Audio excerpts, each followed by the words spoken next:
कोमल बहन, देखो तो ये बादल कप्पा आधी रात को मलका सावित्री के कमरे में क्या कर रहा है, और उसके पंख में वो चमकता हुआ क्या है। तोते भैया चुप कर जाएं, वो शाही माला है। ये जादुई माला लेकर बादल कप्पा पूरी जंगल पर राज करना चाहता है। रात को जब मैं मलका को भोजन देने आई थी तो बादल को देखा था मैंने। वो पानी में कुछ दवा मिला रहा था। अब मुझे सब समझ आ गया। वो ये माला चुराना चाहता है ताकि वो नीली कवि के साथ मिलकर इस जंगल का बादशाह बन सके।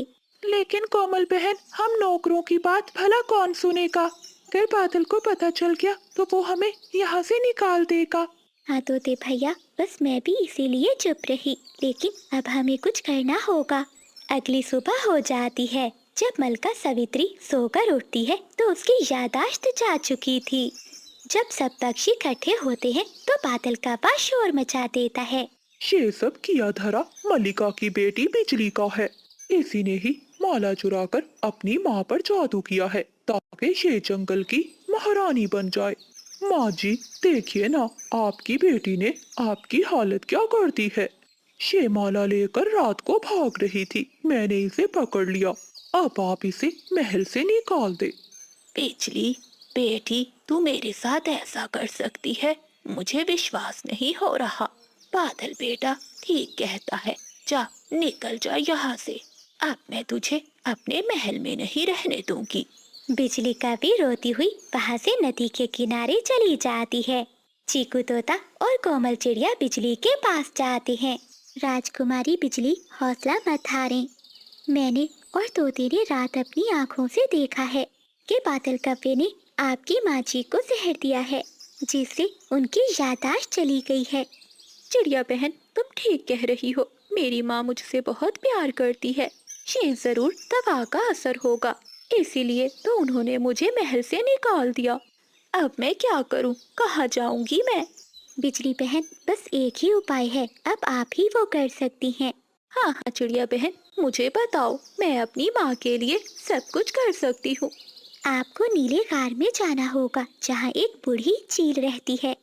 वही चील इस जहर का तोड़ जानती है और तुम्हें वो जादुई आईना देगी जिसमें सच नजर आता है। हाँ राजकुमारी, जब तक आप वापिस नहीं आती, मैं और चिड़िया बादल पर नजर रखेंगे और आपकी माँ की रक्षा भी करेंगे। फिर बिजली कवि वहाँ से उड़ती है और नीले गार में पहुँचती है। वहाँ उसे एक बूढ़ी चील मिलती है, जिसे बिजली कवि सारी बात बताती है। बेटी, अगर तुम अपनी जिंदगी के 3 कीमती पल कुर्बान करोगी तो ही मैं तुम्हें वो आईना दूंगी। बिजली कवि अपनी माँ को बचाने के लिए अपने खूबसूरत पर कुर्बान कर देती है। फिर चील उसे एक नीला आईना देती है और कहती है, ये आईना जिसके सामने जाएगा उसका असली रूप दिखाएगा। बिजली कवि बहुत खुश होती है और वो आईना लेकर वापिस उड़ती है। इधर बिजली कवि के जाते ही बादल कप्पा नीली कवि को महल में ले आता है और वो दोनों मिलकर शाही महल पर कब्जा कर लेते हैं, जबकि मल्लिका को नौकरानी बना देते हैं। अरे ओ बूढ़ी, जा मेरे लिए बागीचे से ताजे ताजे फल तोड़ कर ला। अब तू इस महल की नौकरानी है और मैं मल्लिका। जा बुढ़िया, अभी तक सुना नहीं, मेरी नीली जी ने तुझसे ताजा ताजा फल मांगे हैं। बेचारी बूढ़ी सावित्री वहाँ से बागीचे की ओर चली जाती है। मल्लिका, आप रुक जाइए, मैं आपको ये मीठे फल तोड़ देती हूँ। ऐसा कहते हुए कोमल चिड़िया कुछ फल तोड़कर टोकरी में रख देती है। मल्लिका, आप चिंता नहीं करें, सब ठीक हो जाएगा। सावित्री वो फल लेकर वहाँ से चली जाती है। चिड़िया बहन, क्या बिजली कवि वो आईना ला पाएगी? हाँ तोते, मुझे पूरा विश्वास है, वो अपनी माँ के लिए कुछ भी कर सकती है। थोड़ी देर बाद बिजली कवि वापस लौट आती है। इसके पर झड़ चुके थे, लेकिन इसकी आंखों में सच्चाई की चमक थी। वो सीधी महल के अंदर जाती है। अरे, ये कहाँ से आ गई? बादल जी, मैंने कहा था सबसे पहले इसे ही ठिकाने लगाओ। ये कांटा हमारे रास्ते में हर समय आ जाता है। तभी बिजली कवि वो आईना सबके सामने रखती है। जैसे ही मल्लिका आईने में देखती है तो इसे रात का वो मंजर नजर आ जाता है जब बादल इसे जहर दे रहा था और माला चुरा रहा था। तभी मल्लिका की याददाश्त झटके से वापस आ जाती है। बादल, मैंने तुझे अपना बेटा बनाकर रखा और तू आस्तीन का सांप निकला। अब मैं तुझे ऐसा दंड दूंगी कि तू हमेशा याद रखेगा। बादल कौवा और नीली कौवी वहाँ से भागने की कोशिश करते हैं, लेकिन चिड़िया ने पहले ही पक्षियों को बुला रखा था। वो सब मिलकर उन्हें घेर लेते हैं। बिजली कौवी आईने की रोशनी बादल पर डालती है तो जादू से वो एक बिना पंखों का कौवा बन जाता है जो कभी उड़ नहीं सकता था। सावित्री वो जादुई माला बिजली को दे देती है। बेटी, मुझे माफ कर दे। माँ, माफी तुम नहीं, मुझे मांगनी चाहिए। मैंने ही इस बादल कव्वे से प्यार करके तुम्हारी मर्जी के खिलाफ शादी की, फिर भी तुमने हमें महल के अंदर रखा।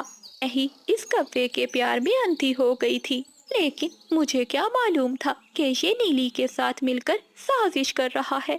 कोमल चिड़िया और तोते की जासूसी ने एक परिवार को टूटने से बचा लिया।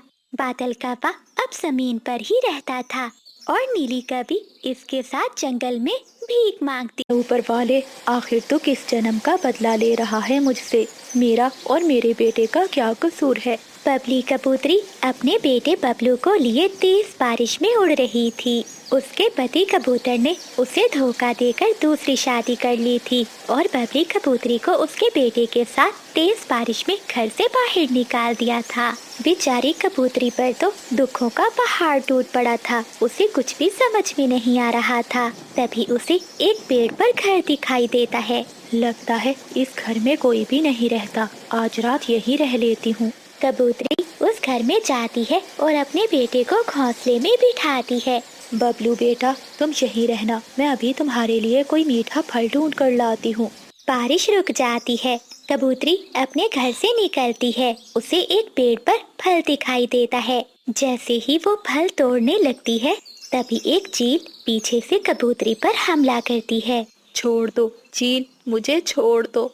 मेरा बेटा अकेला है, वो मर जाएगा। लेकिन चील कबूतरी पर दया नहीं करती और वो उसे मारकर खा जाती है। कोमल चिड़िया भोजन ढूंढकर अपने घर आती है। तभी उसे अपने घर में से बच्चे के रोने की आवाज सुनाई देती है। अरे ये क्या, मेरे घर में बच्चे के रोने की आवाज? ऐसा कहते हुए कोमल चिड़िया घर के अंदर जाती है। वो देखती है घोंसले में एक कबूतर का बच्चा बैठा हुआ है। बबलू बहुत छोटा था, वो अभी बोल नहीं सकता था, वो रो रहा था। चिड़िया उसे चुप कराने की कोशिश करती है। तभी वो देखती है कबूतर की आंखों से गिरने वाले आंसू सोने के मोती बन रहे थे। ये देखकर चिड़िया हैरान होती है। ए ऊपर वाले, ये कैसे हो सकता है? इस बच्चे की आंखों से गिरने वाले आंसू सोने के मोती बन रहे हैं। लगता है ये कोई अनाथ और जादुई बच्चा है। ए ऊपर वाले, तूने आज मेरी सुन ली। आज इस बच्चे को मेरी झोली में डालकर मेरे सभी दुखों को दूर कर दिया। ऐसा कहते हुए कोमल चिड़िया ऊपर वाले का धन्यवाद करती है। अगले दिन कोमल चिड़िया उन सोने के मोती को बेचकर अपने लिए एक नया घर खरीदती है। चिड़िया अब उस बच्चे की वजह से बहुत अमीर हो जाती है। एक दिन चिंकी तोती चिड़िया के दरवाजे पर आती है। चिड़िया बहन, दरवाजा खोलो। चिड़िया दरवाजा खोलती है।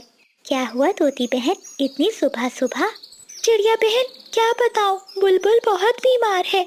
अगर वैद्य से उसका इलाज ना करवाया तो उसकी जान भी जा सकती है, लेकिन हमारे पास इलाज के लिए पैसे नहीं है। तोती के इतना कहते ही अंदर से बच्चे के रोने की आवाज आती है। तभी चिड़िया घर के अंदर जाती है और बबलू को चुप करवाने लगती है। पीछे तोती भी घर के अंदर चली जाती है। तभी वो छोटे कबूतर की आंखों से निकलने वाले सोने के मोती देख लेती है। अरे चिड़िया बहन, इस बच्चे की आंखों से गिरने वाले आंसू सोने के मोती बन रहे हैं। क्या ये कोई जादुई बच्चा है? हाँ चिंकी बहन, ये बच्चा जादुई है। जब भी कोई परेशानी में होता है तो ये रोने लगता है और इसके गिरने वाले आंसू सोने के मोती बन जाते हैं। तुम ये सोने के मोती अपने पास रखो, अगर तुम्हें और जरूरत पड़ जाए तो आकर ले जाना। फिर तोती वो मोती लेकर चली जाती है। जिसके बाद जंगल के सभी पक्षियों को उस नन्हे कबूतर का पता चल जाता है। बादल जी, अगर उस छोटे कबूतर को हम अपने पास रखें तो वो बच्चा हमें माला माल कर देगा। हाँ बिजली, हमें कुछ ना कुछ तो करना ही होगा। ये सोचकर वो काफी चिड़िया के घर जाते हैं। देखो चिड़िया बहन, इस छोटे कबूतर के माता पिता मेरे घर में इंतजार कर रहे हैं। तुम मुझे ये बच्चा दे दो ताकि मैं इसे इसके माता पिता को दे सकूं।